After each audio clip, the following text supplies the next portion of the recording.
చూడండి, ఇక్కడ దావీదు రాసిన కీర్తనలో ఒక మాట అంటున్నాడు, తన యందు భయభక్తులు గల వారి కోరిక ఆయన నెరవేర్చును, వారి మొర ఆలకించి వారిని రక్షించును.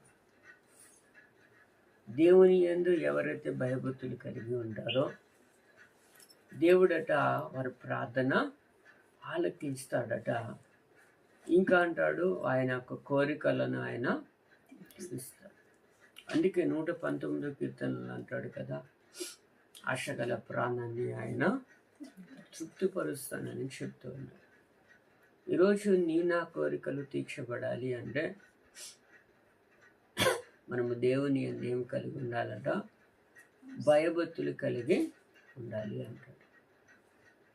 కీర్తనలో ఇంకొక మాట అంటాడు, యెహోవాయందు భయభక్తులు కలిగిన వాళ్ళు ఇలాగూ ఆస్వాదించబడతారు, వారి యొక్క చేతుల కష్టజీతము వారు అనుభవిస్తారు అని చెప్తున్నాడు. ఈరోజు నువ్వైనా నేనైనా దేవుని సన్నిధిలో ఎలా ఉండాలి అంటే భయభక్తులు కలిగి ఉండటం నేర్చుకోవాలి. చాలామంది ప్రసంగిలో అంటాడు, భయమును విడిచి పాపము చేస్తున్నారు అని చెప్తున్నాడు. ఈరోజు చాలామంది దేవుని వాక్యం వింటారు, ప్రార్థన చేస్తారు, కానీ వారి హృదయాల్లో ఏముండదంట, భయం అనేది ఉండదు. భయం లేకపోవటం వలనే పాపానికి అవకాశాన్ని ఇస్తూ ఉన్నారు.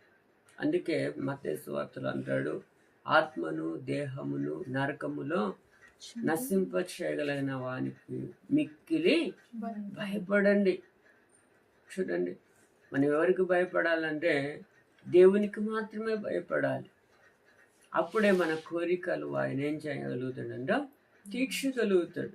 మనం దేవుని యందు భయభక్తులు లేకుండా దేవుడు నా యొక్క కోరిక తీర్చట్లేదని చాలామంది సులుకనగా మాట్లాడుతూ ఉంటారు.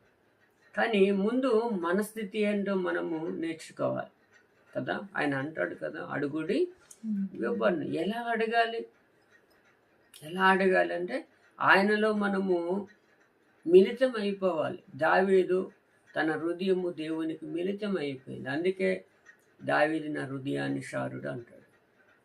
అవునా కదా. ఈరోజు నువ్వైనా నేనైనా దేవుని యందు భయభక్తులు కలిగి ఉన్నప్పుడే ఆయన మన యొక్క కోరికలను తీర్చడానికి సిద్ధంగా ఉంటాడని ఇక్కడ వాక్యం చెప్తుంది. హల్లెలూయా. యోహాను సువార్తకు మాట అంటాడు చూడండి, 15వ అధ్యాయము 7వ వచనములో అంటాడు, నా యందును మీరును మీ యందు నా మాటలు నిలిచి ఉన్న యెడల మీకేది